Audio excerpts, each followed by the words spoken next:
after the debate. There's a myth here in Ecuador that in the last election, after the first debate, Noboa get to surprise because he got more than 20 points in 1 week. The difference was that we have very strong actions before that debate.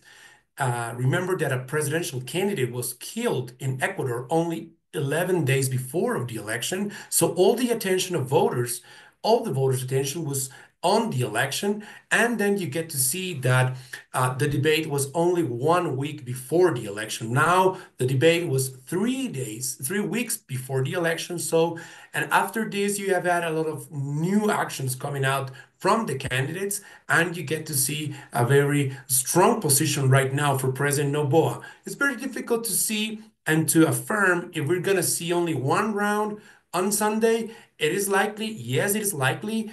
President Noboa seems to have a couple of points or maybe 3 points more that he may need, as it was posed in the last week studies, to get to the 50% that you need in Ecuador. You need more than 50%, or you need more than 40% and a difference with 10 points to the second one. So my guess is that if we tend to see some relevant actions this week, we can see a first round decision. And if you see the poll, you get to see 80% of Ecuadorians that they want to have only one round. I mean, Ecuador has been all the time, year by year, on elections, on popular consultations. So people are kind of tired. Remember that in Ecuador, we have mandatory vote. So people tend to think right now that the best thing for the country is to get this resolved by one round in this Sunday.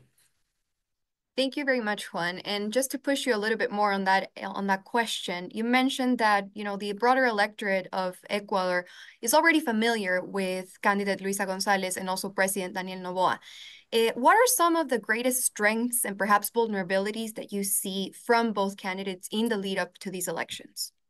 It is interesting to see that when you see Luisa González, she had this hard vote coming out from the Correísm, where she got maybe 15 to 20 points that comes from a special part of this voters market when you tend to see hard Correísta vote. Then you get the vote that she has, and also the votes that she has because of people that doesn't want to vote for Noboa. This looks like a second round. And in the case of Noboa, you tend to see, and you see these on the polls and in the focus groups, you tend to see that the president is still being considered as a sort of outsider. What do I mean with this?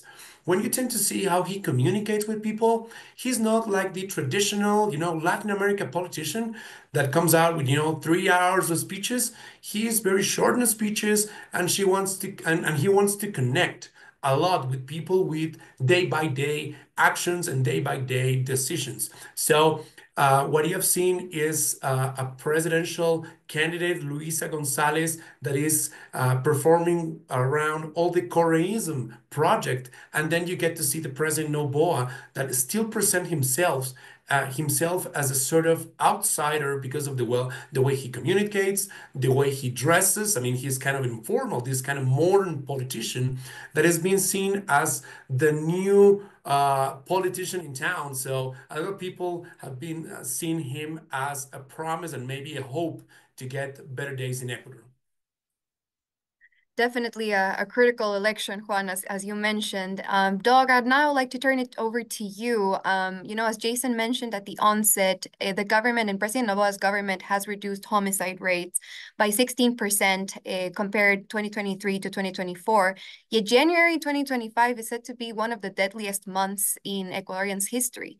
So from your perspective, how effective has President Noboa been in tackling the issue of security in Ecuador? And what are some of the strategies that you might see different whether he wins the election or not? Doug, I believe you're muted.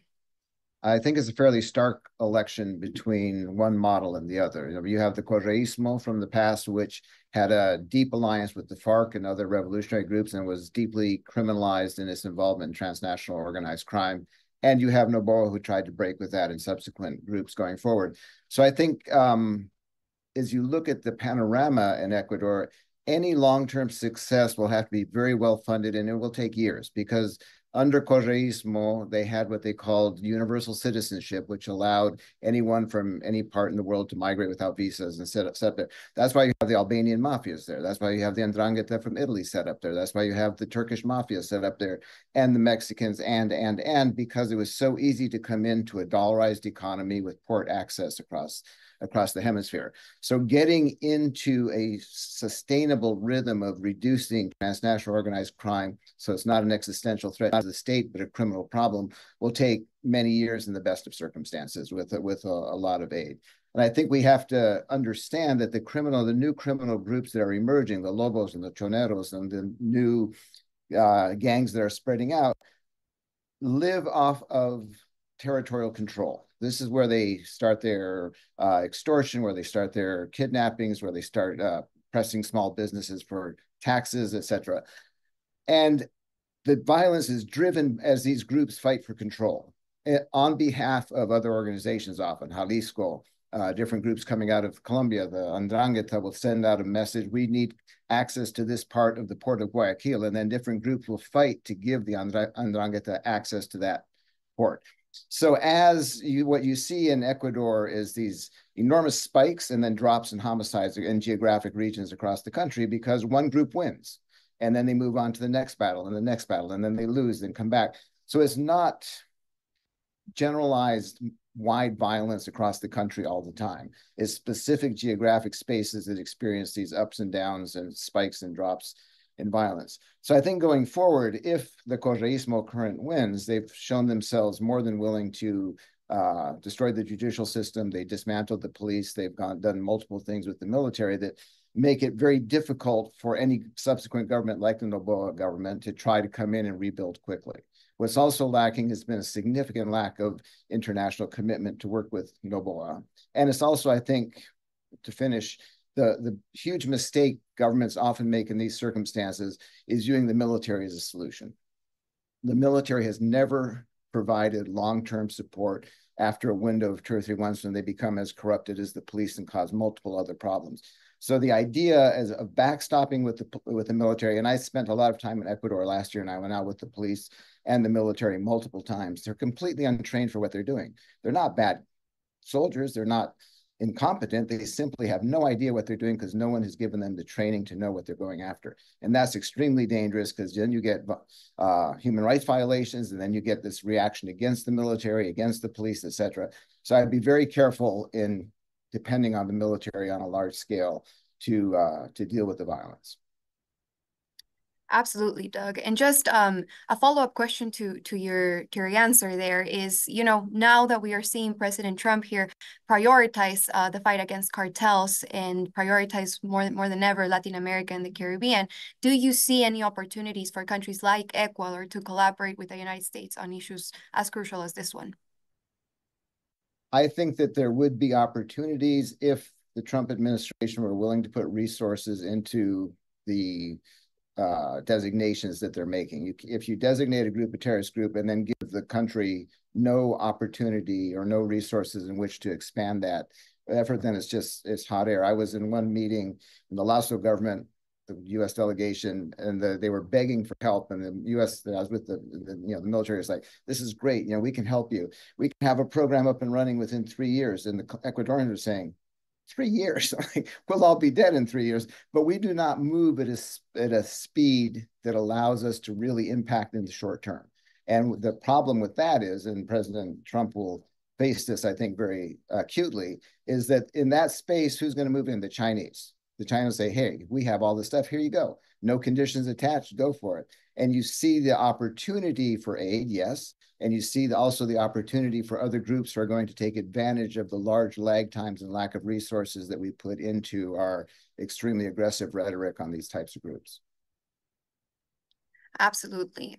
So now I'd like to turn it over to Felipe and to highlight an additional difference that we've seen throughout the last couple of weeks between President Noboa and González. No? González has hinted at an alignment or a potential alignment with other BRICS nations, while Noboa has, of course, sought after stronger ties with the US. So, Felipe, from your perspective, how will the next president's foreign policy orientation affect Ecuador's perhaps economic future and in the private sector as well? Thank you, Isa. Thank you, Jason, for the introduction. And I'm glad that Juan and Doug preceded me, because now I can talk about things which look a little bit more positive than what they spoke already about. The only way that our economy is going to grow is through the influx of more dollars into the economy. We have a dollarized economy, which is much loved by people here in Ecuador. So what we need for it to not only to survive, but to grow is more influx of dollars. And one of the things that is going to make a change, it's for our exports to continue growing. And they were crucial during the pandemic, and they have been growing, even though we had a very hard year last year, 2024, with whatever happened at the beginning with with crime and organized crime and drugs and everything growing in the country, but also with the blackouts that we had starting in October and lasting till December. So I was saying that even with that, our exports grew, and that really has helped the economy. The only way that it's going to grow is with the private sector investing in the country.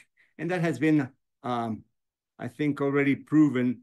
For when we had the state as the only investor in public works in Ecuador, we have had a crisis, a very, very hard crisis after that. So when politicians look at their allies, they should look at the allies which could give our economy a push in the very short run and also in the long run.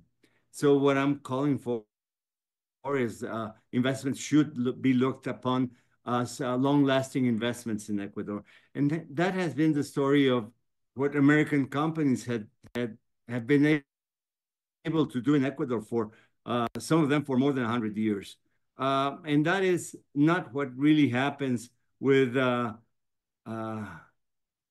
between quotes, free money that comes into the country.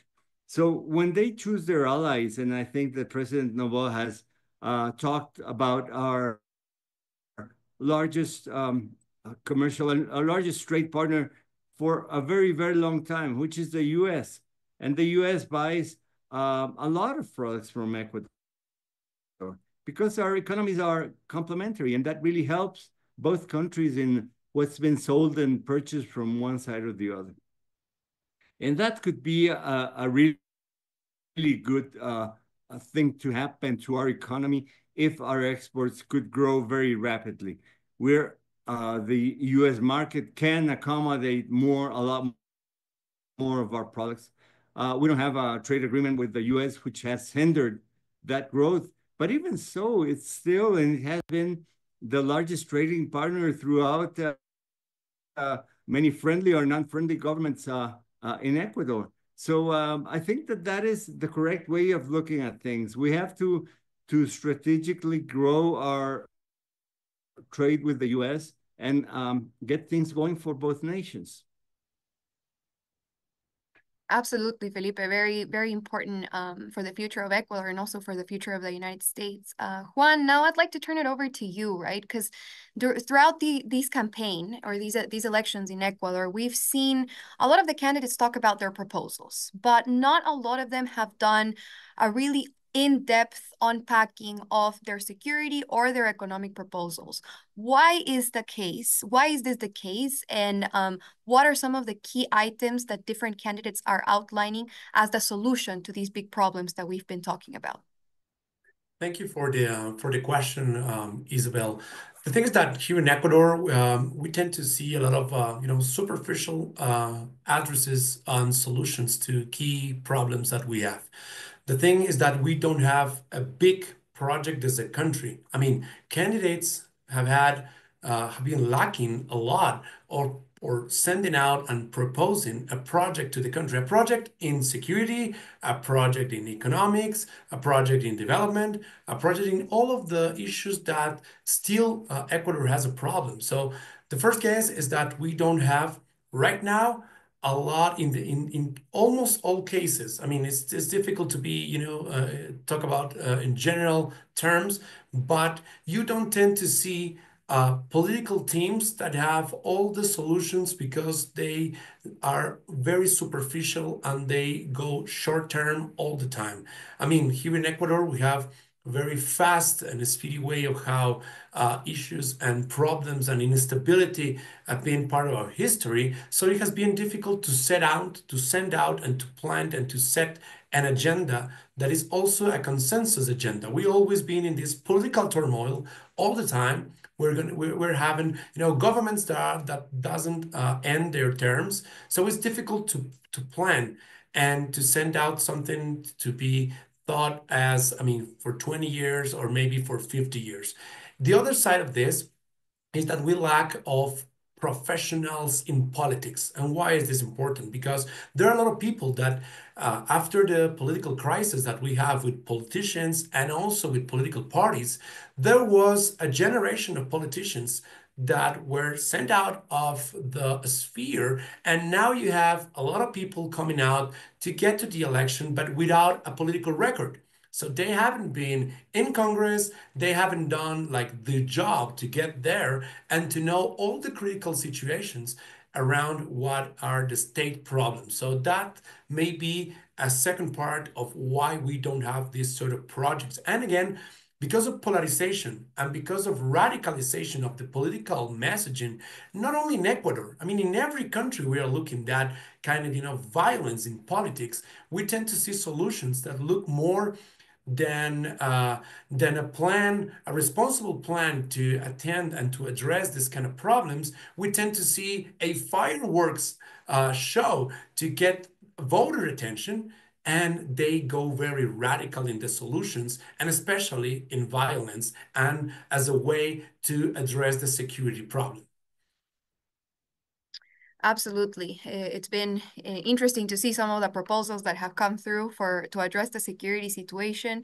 And now I'd like to turn it over to Doug with this question, kind of zooming out and realizing that this is a problem, of course, that is transnational in nature. So, of course, international cooperation is going to be key. And as Jason mentioned at the onset, Ecuador is in a very geographical strategic position between Colombia and Peru, and between the world's two largest coca producers. So I now turn it over to Doug. How can this position be used to Ecuador's advantage to kind of combat these transnational criminal organizations? And what are these sort of agreements that are needed between countries in order to address this dire issue? Well, thank you for the question. I think it's Ecuador's fortune and misfortune to be the crossroads of everything right now. The model you see in Ecuador of transnational organized crime coming in from outside the region, the extra-regional actors coming in and driving some of the violence and havoc you're seeing, is what we're seeing happening in Costa Rica, it's happening in Chile, it's happening in Uruguay. Ecuador serves as a model of what can happen when things get really bad for the country. I think the counterpart of that is that there is a growing understanding that what we're facing now is not traditional transnational organized crime.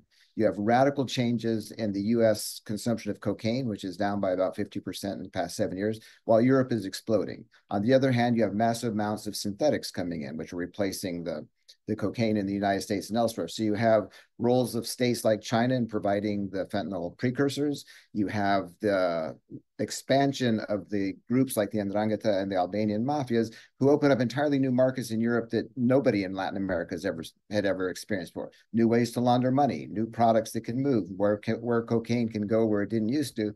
Because in the United States, cocaine is still about $15,000, $17,000 a kilo.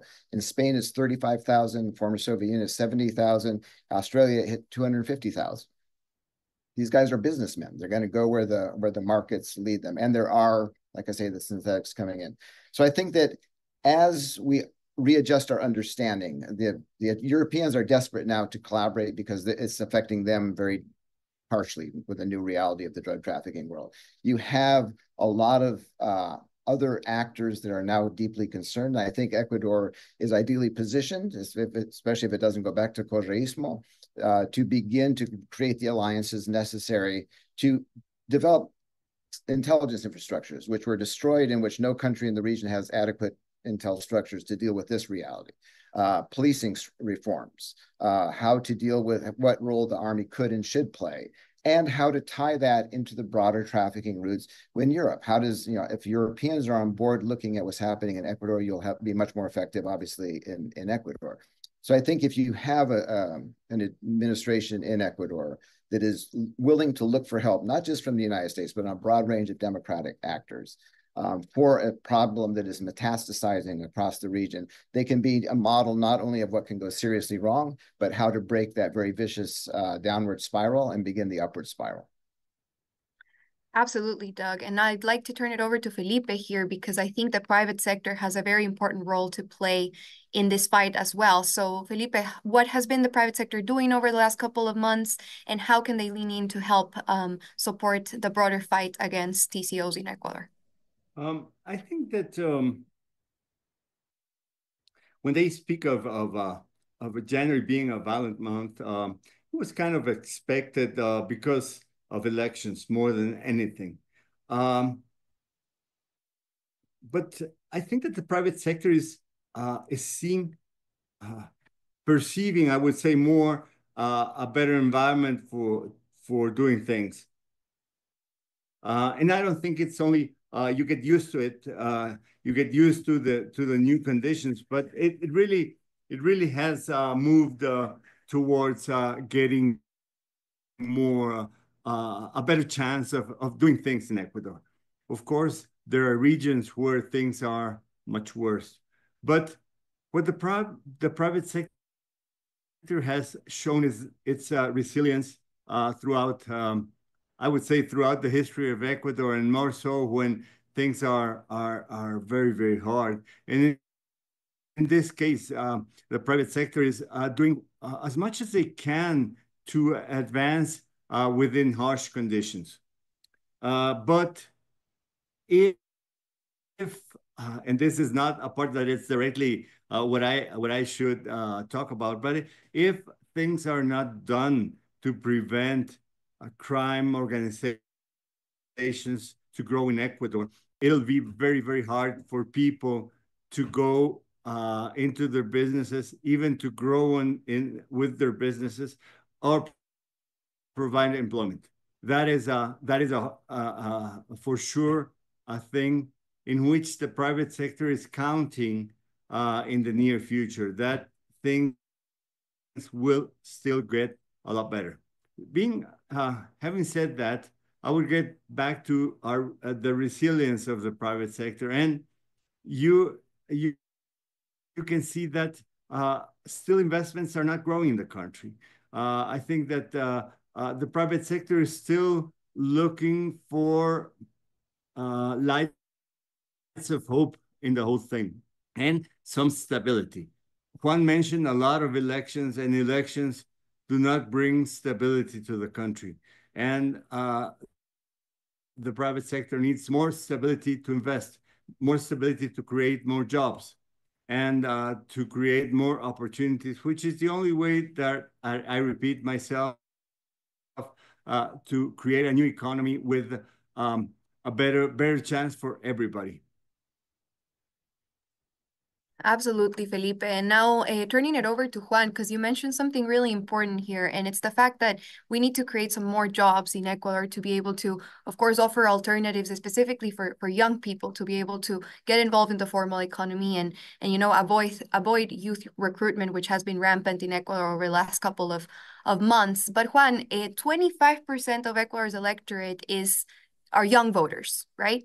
And as we're seeing right now, between the front runners of Luisa Gonzalez and Daniel Noboa, how do you think the youth is going to vote over the next couple of months? Or the next couple of weeks? What are some of the things that they are prioritizing?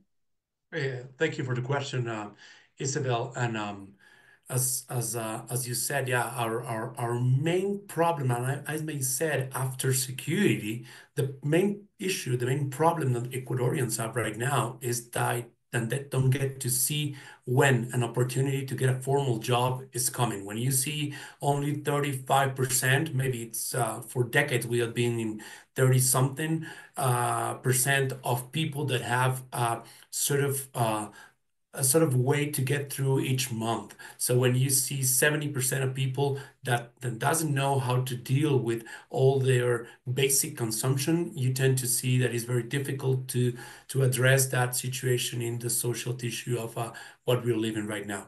In the case of voters, yes, we have young voters as a very important portion of the market of votes. But when you see a striking and very interesting information is when you get to see the validation that the approval job that the president is having right now, you tend to see that a young president is having a support, yes, by people from 16 to 25, 24 years old, but especially you tend to see to people coming out from the market of 60 plus years old. You tend to see people from that segment of the electorate supporting Daniel Noboa. And it's interesting to see when you see this on the focus groups, you tend to see people that have been around year by year, election by election, and they are tired of this sort of, old political class. So they are looking for something new. And then is when President Noboa is having, in my guess, a very interesting distribution of the support. He has a support on young voters when they see this, 37-year-old more informal president coming out from a very formal sector that is politics, and with different forms of communication, different forms of reaction, different forms of how to address special and problems here in Ecuador. And then you tend to see the other part of the electorate that is 60 plus years old, but they are tired of this old political class, so they are looking for something new. My guess is that the distribution is interesting to see, and there are a couple of months when you see more people from 60 plus years old supporting Noboa and his job approval. And also, well, you see the voters that try, to identify themselves with Noboa. Politics is always this sort of how do you portray your life, and when you see a young person as you in the public sector and being president, I mean that's very interesting for that portion of voters. Absolutely. And staying on the topic of youth and young people in Ecuador, Doug, over to you, because I'd like your thoughts on, what are some of the things that Ecuador can learn from other countries in the region or the rest of the world in regards to combating youth recruitment? Because we're seeing those numbers increase tremendously over the course of 2024.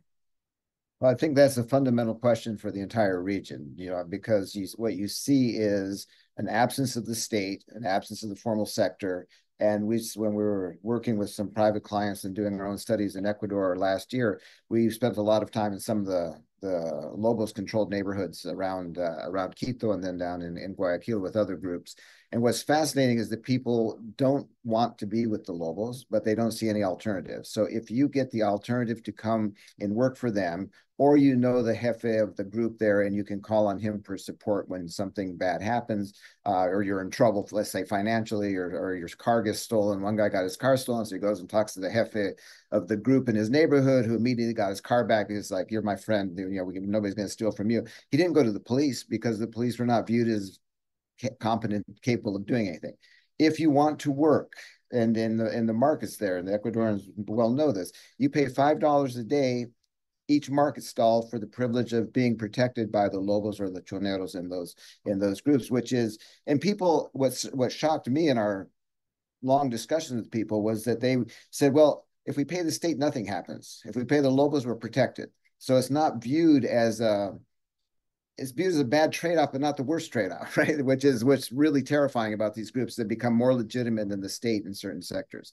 So I think what has to happen, and I think this involves the private sector, I think involves the political class, and I think it involves really retaking territory almost block by block in those areas where people can regain trust in the state and where opportunities are provided. Very few people want to start out being a sicario for the lobos. That's not, your life dream growing up. But if you see them successful and you see them with guns and you see them controlling the neighborhood, well, okay, that's better than working as a mesero, making $3 a day and barely getting by. So I think there has to be a real focus on alternatives that are viable, that nobody's going to compete with transnational organized crime in terms of what you can make. And most people don't need to have a comparable salary to what they would make in organized crime, but they want security and they want their families to be safe, and they want to know it's going to be stable. They're going to be there. You can go to work tomorrow and your job will still be there. And I think that's a huge part of the dynamic across the region, is that the absence of the state has created these enormous spaces where other groups become more attractive and more legitimate. And to combat that is really a series.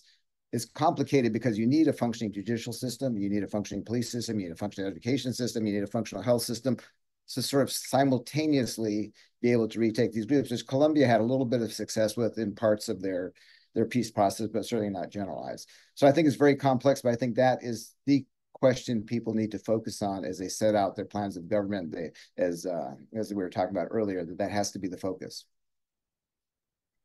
And we link in also the migration component, no? Which is also really important now. And I'd like to turn it over to Felipe to answer these from the private sector perspective. Almost 94,000 Ecuadorians fled the country in 2024 to the United States. So how has the resulting brain drain and labor shortages affected, private sector productivity?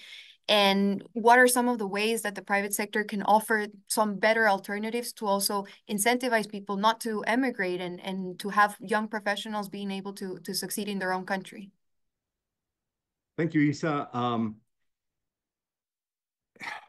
It's a very hard question, but I think one of the simple answers is that if we have a stronger economy, people will stay in Ecuador. They will not migrate.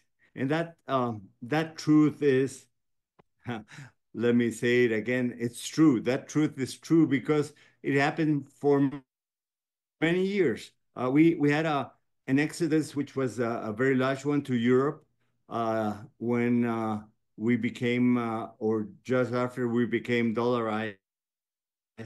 But after that, with the growth of the country, people stayed because they want to stay here. They want to stay in their own countries. So that's one thing that we need to do. We need to reinforce our economy. I say, and I'm going to repeat myself, if you get a lot more products exported, you're going to get a stronger economy. And in the long run, that is going to be a solution because there would be more jobs, especially in endangered zones in the country, which are very much needed of new jobs and better jobs. But we need to get also the private sector to invest in the country. We need a lot more investment. Not only direct foreign investment, but also investment from people in Ecuador. The private sector has to convince itself that whichever comes first. I mean, you take the first step towards investing, or you wait for better conditions. I don't know if better conditions are going to appear, so we have to keep, again, the word is resilient, being resilient, but being better investors in our own country. And I think that the private sector has the power to do it and to start improving conditions for people. But again, if you get more jobs in the country, if you start growing with the economy, people will not migrate. People will stay here. And that is probably the long-term solution in which we can work internally and also with our trading partners. I think that is a major thing with the U.S. You can have a cooperation, you can have a lot of things, but if you work towards a stronger economy in Ecuador, that is going to probably present the best solution in the long run. Thank you, Felipe. And just a reminder to our audience that we will be taking questions from you. So make sure to submit your questions by going to askac.org. And now I'll turn it over to Juan, and perhaps Doug can also complement this answer. The answer to this question, but prisons have been a key topic of discussion in Ecuador. The fact that the state has no control over prisons, and it has become a hub for command and control for many of the cartels and local gangs in Ecuador. So what are some of the proposals that the candidates are putting forth to take control of this situation, and are they actually viable or not? Yeah, first, I may say that there are not strong answers to address this problem. And it's striking to see because when you see the experience of other countries, I mean, and just to jump in the private sector role here, they have been looking at another experiences in other countries as the Medellin experience and the Monterrey experience in order to how to address this problem as private sector. And when they get to know these experiences, both of them and most of them, and in other ones, have a coincidence in the root of the problem. And the root of the problem is jail control. And when you get to see that here in Ecuador, we hadn't had a sort of a program of a rehabilitation program and to address the problem in jails. When you see that jails are they are called a sort of universities of crime, when you get to see that the people get specialized in crime when they go to jail, then is when you see where the root is right now. And we have a strong address. We will like to see that this new president, whoever wins the election, may have, a 4-year term framework and to put in place with international cooperation. And again, we need, as Felipe said, a lot of international investment, but also we need a lot of international cooperation because we cannot get this problem solved by ourselves. I would just add that I think that there are countries like Italy that have tremendous experience in creating safe prisons. If you look to international cooperation, we often in Latin America tend to look primarily at the United States when there are other countries that have very valuable experience. I think prisons are really the hub. The MS-13 was born in prison. Barrio 18 was born in prison. Tren de Aragua was born in prison. PCC in Brazil is born in prison. Prisons have become places where leadership of criminal organizations feel safer than on the street. They look to be in prison. It's no longer a punishment. And we saw this, we've been doing a lot of work in the prisons in Chile, where you see the people would like to be arrested because then they're safe and they have command and control. They can buy what they need and they can give their orders from there and there's no control. So prisons, the problem with prisons or the issue with prisons on public policy level is that it costs money. And nobody wants to spend money on criminals. And so you get into this sort of vicious cycle where you have to do something. Military occupation, as Chile has experienced, as Ecuador has experienced, does not provide even short-term progress because of the way they're structured. So you essentially have to build entirely new structures that operate entirely differently from what they have. And those are, one, take time, and two, take money. But there are a lot of examples, in particular, as I say, in Europe and other groups that face transnational organized crime and mafias on a level where you need to cut off control, you need to cut off the ability to maintain contact with the outside world, you need to cut off the ability to threaten the guards, you need to cut off the ability to threaten the families, etc., that are available and adaptable. But the United States is not, is not a good model for this. There's nothing going on here that will lead you to a better world. Other countries are much more experienced and can provide that. But it is essentially the command and control quarters. Drones have brought a whole new level of autonomy to people in prison, the ability to drop things and pick things up and fly them over the walls, etc. So I think we really need to examine and get very creative in ways of separating the worst of them. And you also have, a lot of people in Ecuador, in the prisons we saw in Ecuador, a lot of people are not violent criminals, but they will get paid by violent criminals to assume their identity so that violent criminal can go back out as Douglas Farah and I'll stay because they're going to pay my family $500 a month. I'll stay in prison another 10 years because it'll survive. It'll keep my family going. So there are a lot of people who aren't violent criminals, and you need to be able to separate those out and have very specific requirements for the worst elements, and then think about rehabilitation and other things in the non-violent incarcerated world. And a follow-up question to you, Doug, on that. So Juan mentioned the importance of international cooperation, right? And it's clear that with Europe, for example, there might be some avenues to collaborate on this issue. But I'm thinking more collaboration, for example, with Colombia or with Peru or other neighboring countries that perhaps their governments don't have a similar either ideology or security policies that can complement Ecuador's. Since this is a transnational phenomenon, you know, how do you bridge that divide? Well, I think if you look at Chile, you look at Peru, you look at Ecuador, you look at Uruguay, particularly where you have the PSC now coming in and taking control of prisons in Paraguay and in Uruguay, you have a common problem, and I think that what has to unify any effort is the belief in rule of law and democratic governance. Right? You're not going to do this with Venezuela because that's a different color of fish. You probably couldn't do it under, you know, Daniel Ortega is not going to help you get to this point. But if you can find enough common ground to have policies, and I think that one of the main things that we've learned over time is sharing lessons learned that are successful. Colombia, in its period of conflict, learned a lot of lessons, both in fighting violent crime on the streets, the role of the military, how to deploy police more effectively. Many things have sort of been lost now as if it were ancient history, but it's only been 8-9 years. How to control prisons was a big part of what Colombia did well for a while. It's sort of fallen by the wayside. So I think that the ability to learn lessons and adapt them to your own reality, every country is going to be different, every prison is going to be different. But there are certain principles that one can learn and establish, and the more alliances you have across the region. I mean, Chile is now waiting for the possible extradition of a Tren de Aragua leader who's in Colombia, who's living good life there, and if he comes to Chile and they're not prepared, it will destroy Chile with the Tren de Aragua. You have to be able to talk about these things and form common areas of interest and common strategies. Otherwise, you're moving the problem from one country to another and expanding it. Thank you very much for that overview and that answer, Doug. Is definitely an important issue that governments need to think about going forward, because it seems that this is a crisis that it only continues to evolve and grow across the region. I'd like now to, I've seen some different questions come in.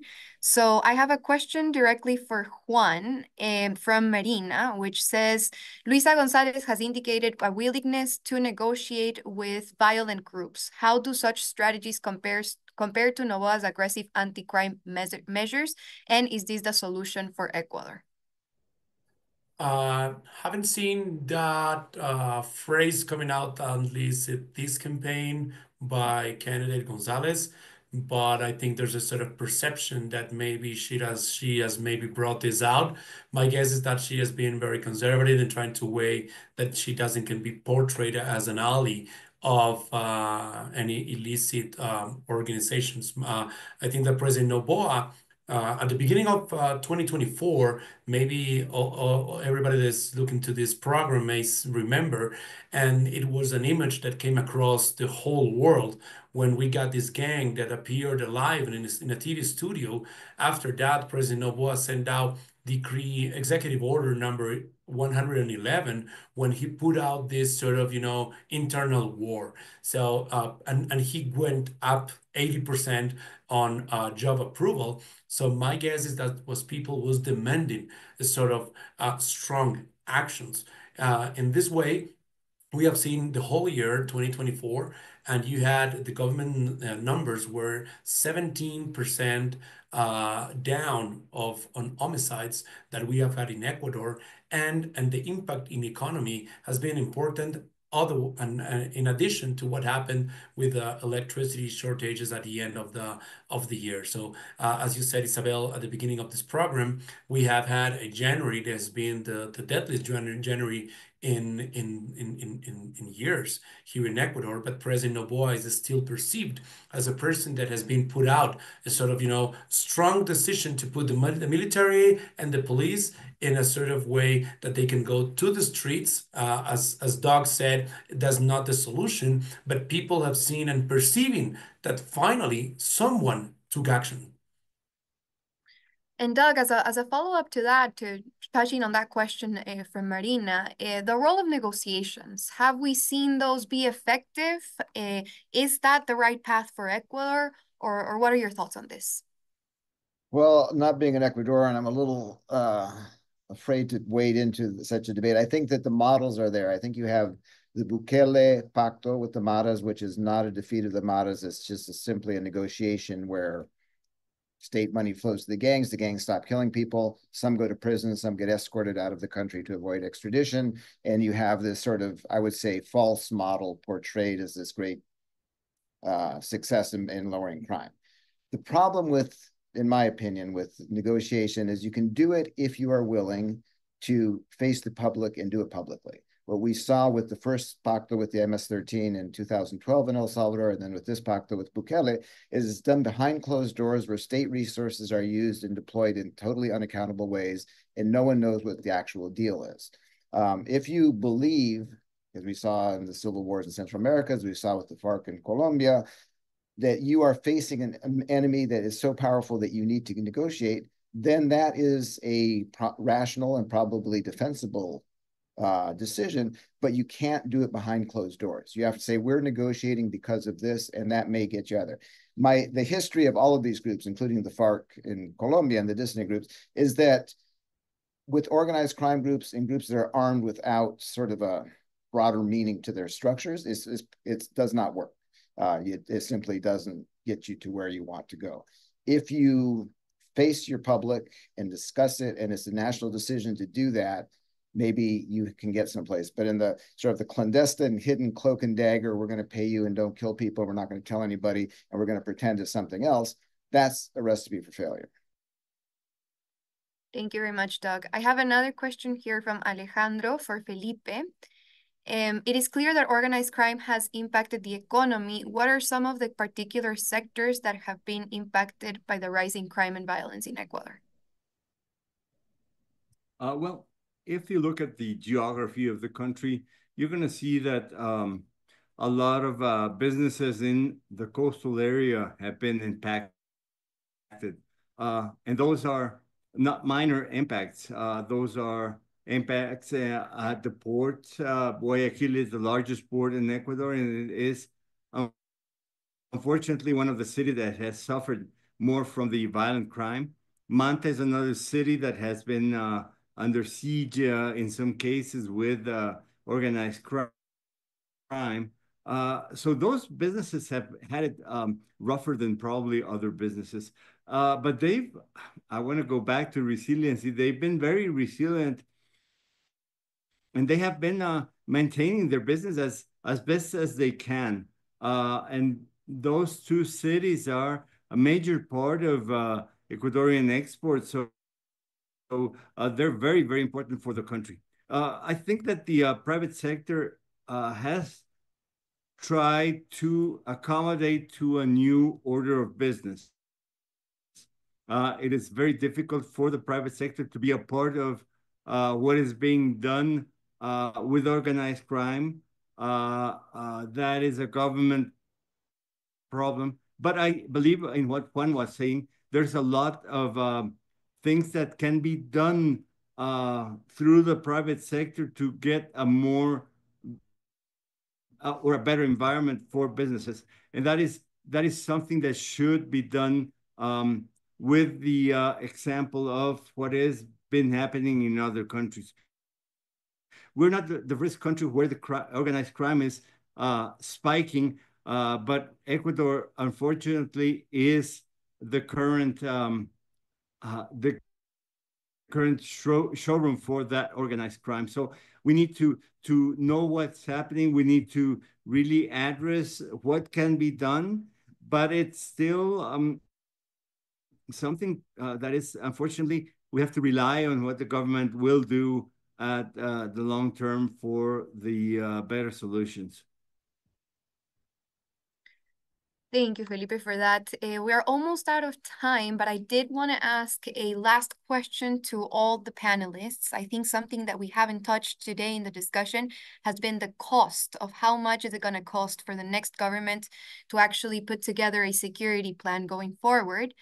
The next government will come in with a wide fiscal deficit. So where is the money going to come from for a new national security plan, and how should this be financed? I'd like to start with Juan, maybe. Oh, my guess is that maybe the finance minister is the guy that is the one that may address this with proper numbers. But my guess is that the government will try to preserve what the funds have been as of this day to the security issue and to military forces and to police. My guess is that, and it won't be a surprise if there will be in the way of the new government a sort of a special contribution again to the private sector in order to get some resources to put it in, or maybe to announce that it will be put in the security issue. And my guess is that the new government is also thinking that they may rely on international cooperation, especially coming from the multilateral organizations. Remember that, for example, IDB has done a special an interesting decision in some months ago. They haven't been funding security, but then they took the decision to go forward to support projects around the security issues. So my guess is that they would look for international funds, for international cooperation, and also to government cooperation. I mean, when you find that you lack of capacities in intelligence or maybe in equipment, you can look forward to have cooperation with another governments. That's my take on how I think that maybe they can get some money out and put it in the security issue. Thank you, Juan. Doug, over to you.